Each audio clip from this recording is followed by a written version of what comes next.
Hey, everybody. Hope you all are doing well. I wanted to talk to you about a topic here that has been of interest to me for years.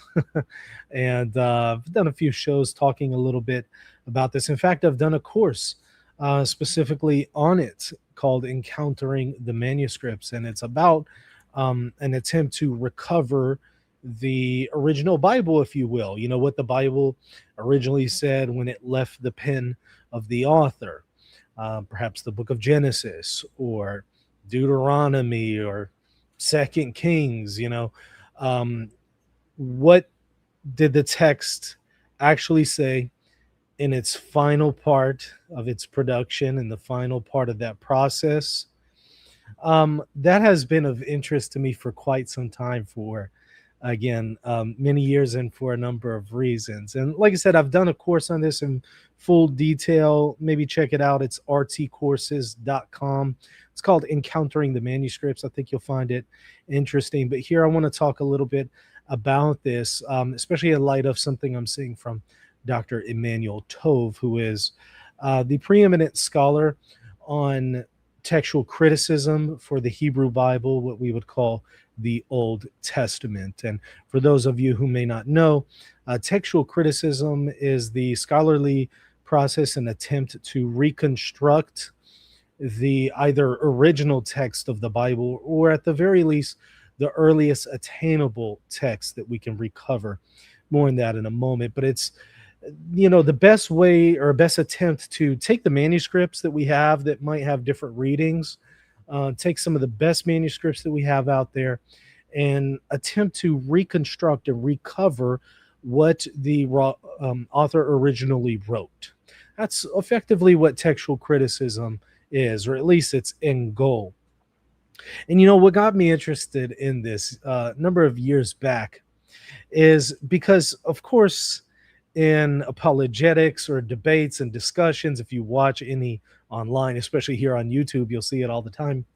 People are constantly debating and discussing. Genesis says this, and somebody else will come back and say, "No, I don't believe that's what Genesis is teaching. It actually says this." And there will be a debate, oftentimes on the interpretation of a biblical passage. That happens all the time, right? But you'll also on occasion encounter debates on what is the proper reading of a text from the Bible. So you might encounter this if you're having a conversation with an atheist. If you're saying, okay, well, I think the Bible says this, and the atheist comes along and says, well, actually, the earliest manuscripts say X, Y, and Z. You might encounter it in those conversations. I remember specifically encountering this pretty often in discussions with the Jewish community. So with our Jewish friends, I might say, well, hey, the book of Daniel says this about the Son of Man. Or Isaiah says this about the servant.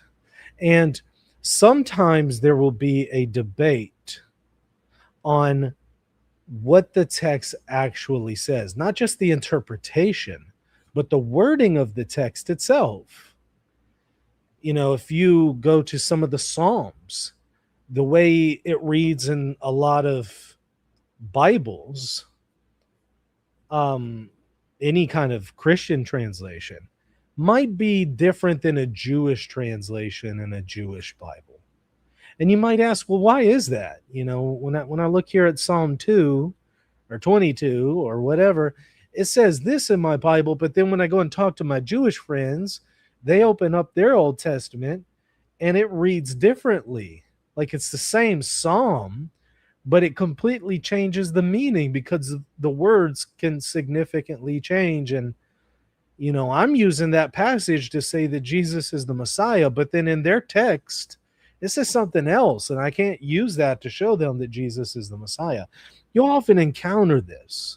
So you've likely seen that in debates, discussions, conversations, or even just if you're a careful student of the Bible. You'll observe some of these differences, even within the same Bible, you can find the New Testament quoting an Old Testament passage, in some cases differently. The New Testament will quote it as saying one thing. You go and look at that Old Testament passage, and it might be a little different. Um, that's because there are different manuscripts out there. They have different readings.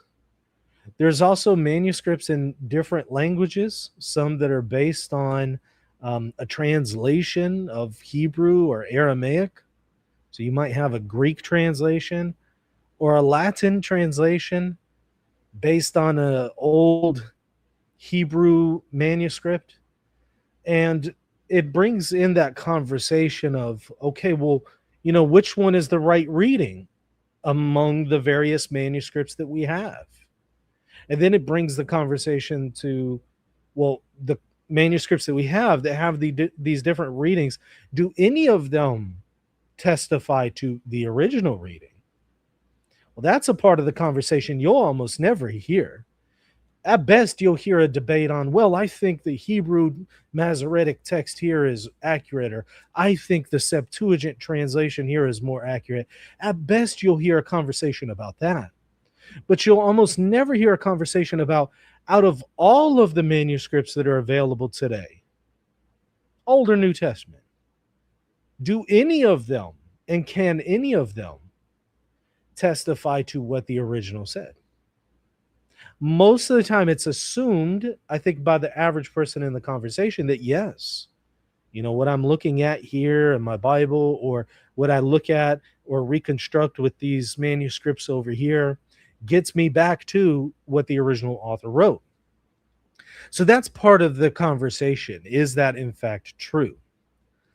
I'm going to read something here from Emmanuel Tove, but let me just give you one example. Let's just do the book of Genesis because it's the first book in the Old Testament, in the Hebrew canon. Genesis, Exodus, Leviticus, Numbers, Deuteronomy. You have the Torah, but the first book of the Torah in the larger Tanakh, Old Testament Hebrew Bible, is Genesis, right? Okay, well, there's the traditional authorship claim that Moses penned Genesis, as well as the whole Torah, with maybe a few exceptions that describe his death or something like that. Obviously, there's scholars out there who disagree with traditional authorship and say that Moses wasn't the author. But if we're going with just traditional authorship, Moses penning Genesis, when would this have been written? Well, it's hard to say. I mean, we don't know exactly when he lived. One second here. We don't know exactly when Moses lived. Some argue 15th century BC, so in the 1400s before Jesus, about 1400 years before. Some say 13th century BC, which would be in the 1200 years before Jesus. But then, regardless of the debate on like when he lived, I mean, I think we would comfortably say in the second millennium BC, somewhere in there, right? Okay. Well, what are the earliest manuscripts that we have for the book of Genesis, say? And by the way, this is going to be true for really any other book of the Bible, New or Old Testament, especially Old Testament, but even some New Testament books, what I'm about to explain to you. With Genesis specifically, what's the earliest manuscripts? Whether we're talking about in Hebrew or whether we're talking about a translation. And notice I'm talking about a written text. And great question. Commenter asks, why assume there was a physical book at the first place? We're dealing with what we can recover as far as tangible evidence. Some people believe that prior to the writing down of these things, it was orally transmitted. The difficulty there is we just don't have any evidence of any kind of passing on orally of the book of Genesis from one person to another in any kind of chain and reliable transmission for any significant period of time, let alone from the time of Moses all the way until the time of Jesus, for example, or at least the earliest manuscripts. So that's why we're looking specifically at physical copies and physical texts. Now, if there had been some kind of oral transmission of these things that was mass memorized and mass transmitted, like let's say you had like 1,000 Jewish priests, all from the time of Moses until the time of Jesus, memorizing the book of Genesis and transmitting that from like one priest to another in this oral transmission and oral tradition of mass memorization, that would be significant. That would be something to point to. If you got, mass transmission of these things, I certainly would say, hey, you need to look at that, right? The thing is, however, there is no such thing for any of the texts of the Bible, Old or New Testament, especially something like Genesis. There is no such thing. At best, there were occasions in which somebody would maybe memorize a verse or two, but there was nothing that was, the entire text. In fact, here's how you can just know that that's true, aside from the fact that there's no evidence for it. If you just look at the Old Testament itself, it says that the Torah was lost. It just straight up says Genesis, Exodus, Leviticus, Numbers, Deuteronomy, the law was lost and then recovered in the temple.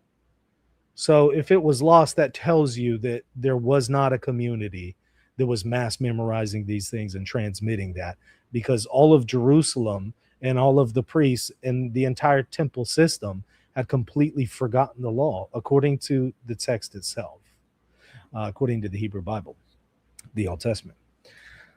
Okay, so that's why we're dealing with physical copies.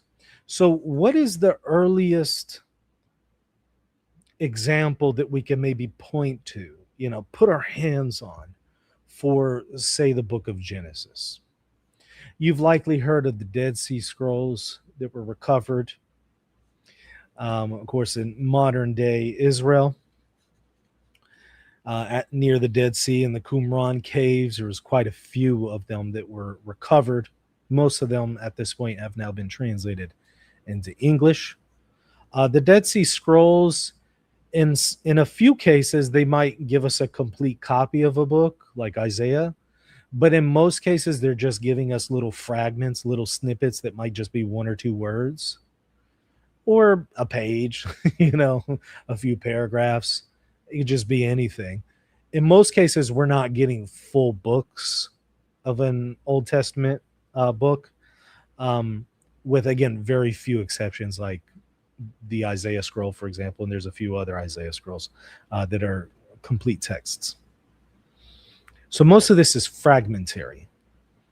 So our earliest attestation textually to Genesis is going to be in Hebrew rather than some translation in Greek or something. It is in Hebrew, but it's fragmentary. And at best, because these different fragments and portions, maybe sentences, maybe a paragraph, are dated to different periods. But at the very earliest, maybe 200 BC, at the earliest. So at the very earliest, 3rd century BC, and here we're talking about a few words, a few sentences, and then again, the rest of the fragments, because we don't have a complete copy of Genesis in the Dead Sea Scrolls. The rest of the fragments might be later. They might be 50 years before Jesus, so 50 BC. Okay, but let's just go with like the oldest fragment, few words, 3rd century BC. All right, but we got a pretty big gap there, right? We got a gap now between Moses and the earliest fragmentary attestation to this that we can actually tangibly put our hands on that is extant today. I mean, we're looking at well over 1,000 years of a gap there. And it doesn't include any kind of mass memorization of the book of Genesis being passed on from Moses all the way to the earliest manuscripts that we have that can maybe validate that memorization. There just is no such thing. So this period is kind of a blind period. We don't know what's going on there. We don't have really any idea as to what's going on there. Um, Now, I do want to add that you can find just a few verses of numbers in the Ketef Hinnom silver scrolls, as they're often called, which you can find and go and see in modern day Israel at the Bible Museum that they have. Um, and this is of the book of Numbers, and it is dated to about 7th century BC. But there's still a pretty large gap between 7th century BC and maybe when Moses lived. And that's only for a few verses. But that's of the book of Numbers. Of Genesis, or really any other book of the Torah, we're waiting until 3rd century BC at the earliest to find any kind of manuscript we can put our hands on. And then when we start looking at those manuscripts, they do differ with what we previously had available for the book of Genesis. Sometimes not in a meaningful way, at other times in a meaningful way. Sometimes the text does significantly change, and the scribes were intentionally altering the text, as scholars will point out. Dr. Emmanuel Tove, for example, will also point that out. They were, in some cases, changing the text to try to harmonize what they perceived to be a contradiction. So if a scribe came across something in Genesis that said that God rested on the 6th day, or actually that he rested on the 7th day, you can also find some manuscripts that say he rested on the 6th day. And the reason why it would appear that some of the scribes altered that is because there are some other texts in the Hebrew Bible that would be in conflict with one of those readings. And so there was some motivation to kind of harmonize the text and make some alterations. So, in fact, Dr. Emmanuel Tove points that out in this article that I want to discuss with you because it's on this very question. Do we know the original text of the Torah? That's the name of the article. Who is Dr. Emmanuel Tove? Well, Professor Tove is the main scholar who studies the manuscripts of the Hebrew Bible, of the Old Testament. He's a scholar among scholars. Your favorite scholar, whoever he is, whether he is a Catholic, whether he is a Protestant, whether your favorite scholar is an atheist, it doesn't matter who your favorite scholar is. Your favorite scholar is reading Emmanuel Tove and using him as the source and a reliable authority. Not because they just take his word for it, but rather they're looking at him where he shows his work and shows the evidence for his claims. And he's the one who has studied the question of the preservation or reconstruction of the Old Testament text the most. In most of these conversations, we hear about the New Testament and trying to reconstruct a New Testament book. We almost never hear about reconstructing an Old Testament book. Like almost nobody knows about that. Well, he's the guy who does, right? Emmanuel Tove. So anything that you're looking at that discusses Old Testament textual criticism, they're using Tove as the main guy. He has this article, which you can find online for free, by the way. Again, do we know the original text of the Torah? And here's what he says. We can theoretically arrive at a 3rd century BC, he says BCE, archetype by using the conservative Masoretic text as the default and comparing it with the non-harmonistic variants in the Septuagint. That's a Greek translation. Samaritan, Pentateuch, and Qumran fragments. But textual criticism offers little help in understanding what the text of the Torah looked like at an earlier stage or how and when it was composed. Here's what he's saying. He's saying scholarship, textual criticism, what we can actually verify. What can it do? He's saying at best, it can reconstruct what a book looked like. And not even all books, but maybe a book of the Torah, let's say again, Genesis.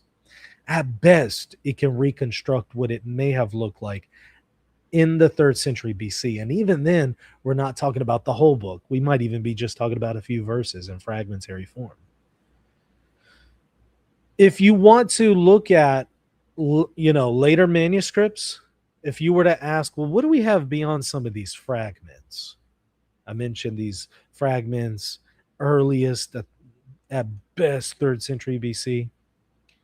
Well, you also, by the way, have some fragments in Greek in the Papyrus Rylands 458 manuscripts, or fragments, I should say.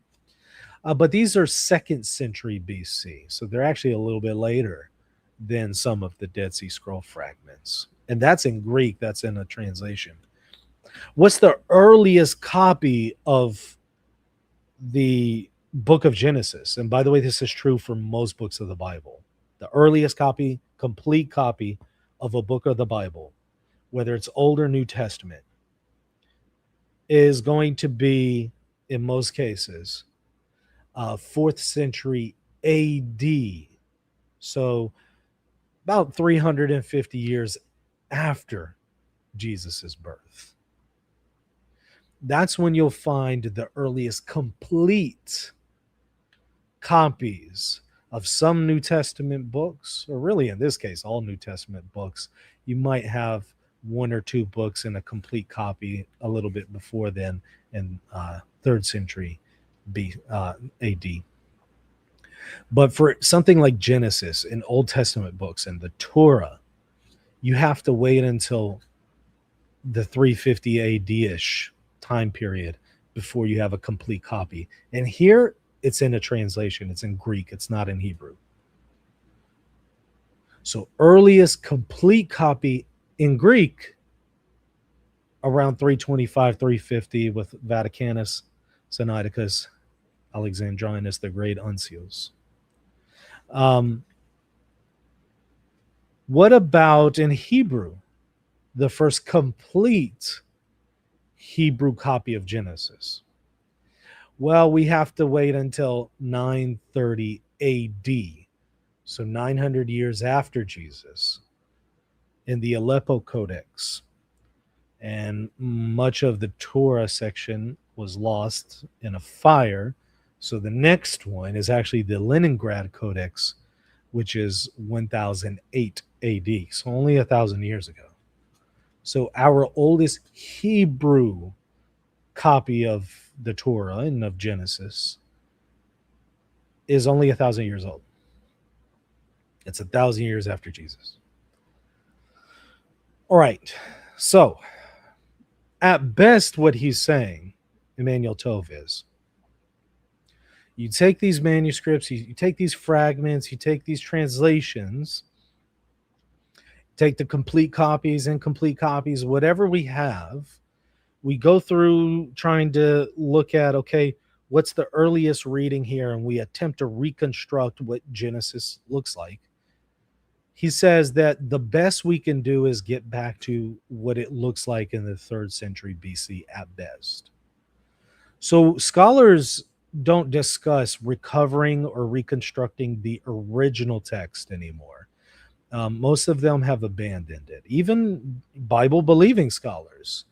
There's some evangelicals who still attempt to pursue reconstructing the original, but many of them have at this point acknowledged this. And a lot of non-Christian, but again also Christian scholars and Jewish scholars, atheists, doesn't matter. Most of them are now talking about reconstructing the earliest conceivable or earliest reconstructed text.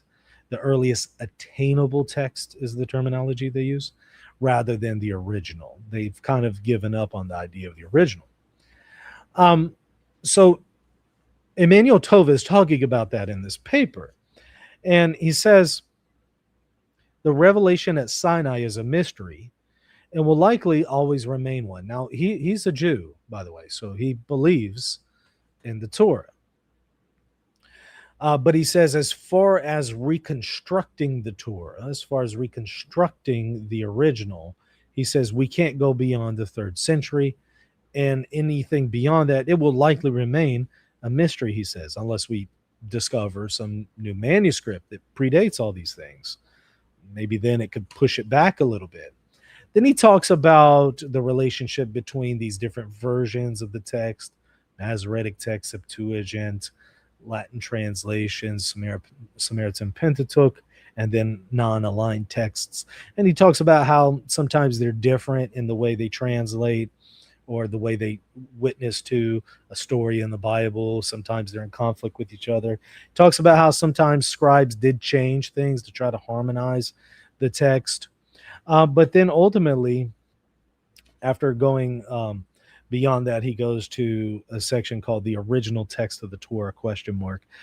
He says, if text critical reconstruction can only get us to a 3rd century BC archetypal text, what about the original?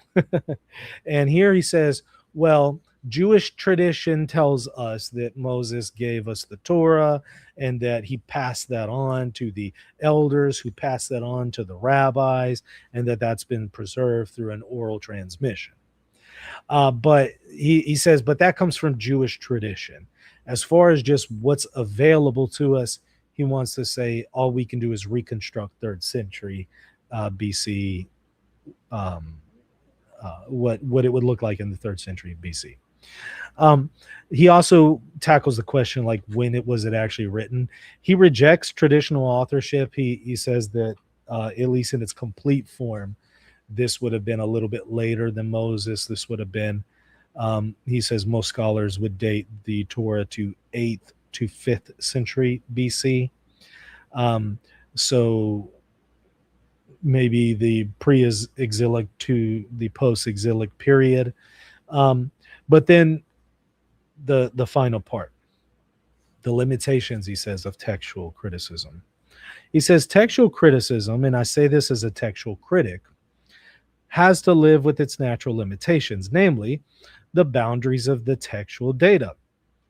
Consequently, unlike the more speculative work of literary critical scholarship, text criticism cannot and should not hypothesize beyond the textual horizon.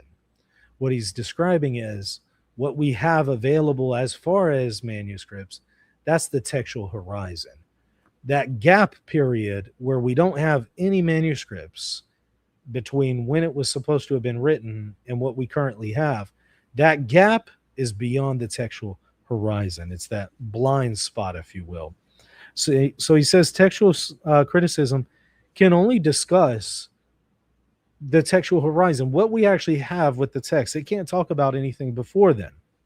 And thus the goal of this discipline is limited to reconstructing the 3rd century archetype. So he's very clear, a little bit here more than in other places, I would probably say. He's very clear here that he does not believe that we can recover in any kind of way, like to prove, as far as proof, the original text. However, he is not negating that a person could maintain by faith that God has preserved the text. He's not negating that. He has no problem with Jews or even Christians saying, well, I believe that Genesis has been preserved. He has no issue with that as far as an appeal to faith. All he's saying is, as far as like evidence for that, for somebody who doesn't share that faith, proof of that, you can't prove anything beyond the 3rd century BC. That's common sense, though. I mean, just think about it, right? What does the text in the 3rd century BC tell you about the text in 11th century BC? Nothing. There's a pretty large gap there. A lot of things could have changed.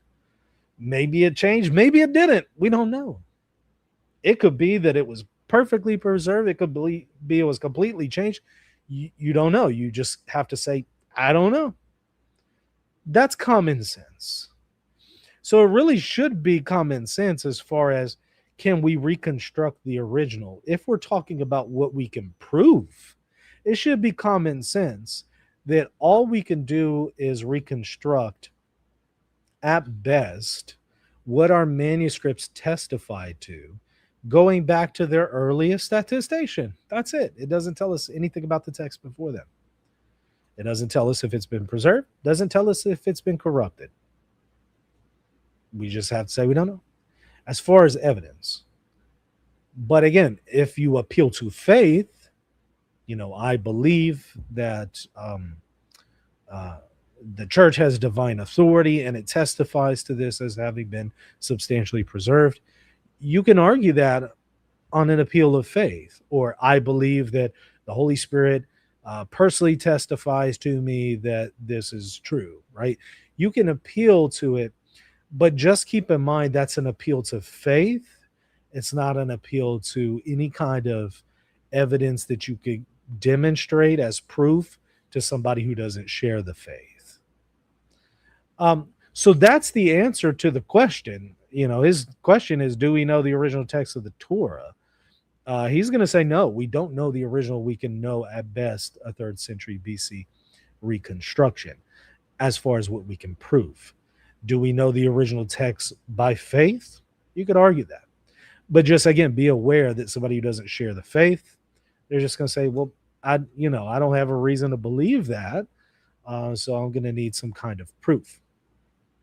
It could be, however, that at some point we are able to recover some earlier manuscripts and then we can push it back earlier. Prior to the discovery of the Dead Sea Scrolls, what was our earliest complete Hebrew copy? Well, the Hebrew copy is still the same, actually. I should rephrase that. What was our earliest attestation to the Old Testament? You could say 1000 AD, as far as in Hebrew. In Greek, you could say the Great Unseals, about 350 years after Jesus.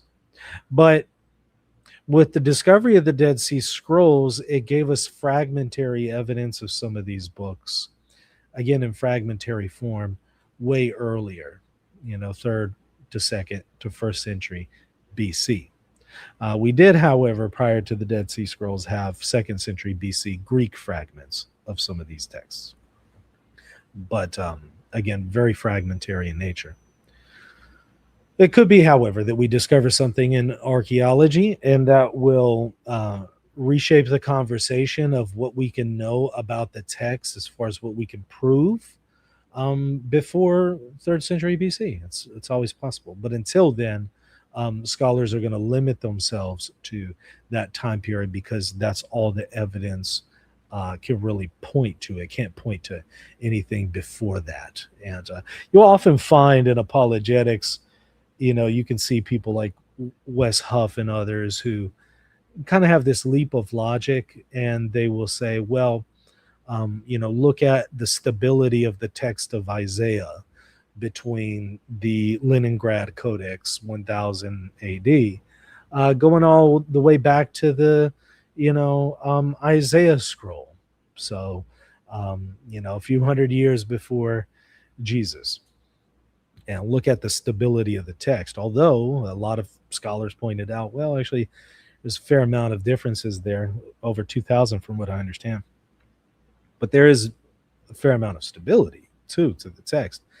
But, of course, he says nothing about the Jeremiah texts that were discovered that are significantly different, and the fragmentary attestations that sometimes are different. And so he'll kind of like focus on that one thing, and maybe doesn't comment on the others.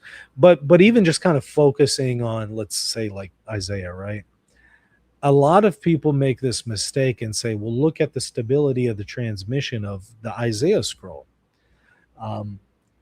Sure, that tells you maybe something about the transmission of that Isaiah reading from about 2nd, 3rd century. Well, yeah, probably 2nd century BC. unto the present. That doesn't tell you anything about 500 BC, 600 BC, 700 BC when Isaiah, lived. That doesn't tell you anything about the text then. That just tells you about the text in that time period. It tells you nothing before then. So sometimes they overstate their case in some of these things, and they'll often get challenged, and people will have to point that out. And it's a fair point that has to be acknowledged and considered. Well, again, if you want more on this topic, I encourage you to go to rtcourses.com. Check out my course, Encountering the Manuscripts, where I talk about this in a considerable amount of more detail, and I think you will greatly benefit from it. That and, of course, all the other courses there as well. Hey, make sure to hit the like button and also the subscribe button. We'll see you later.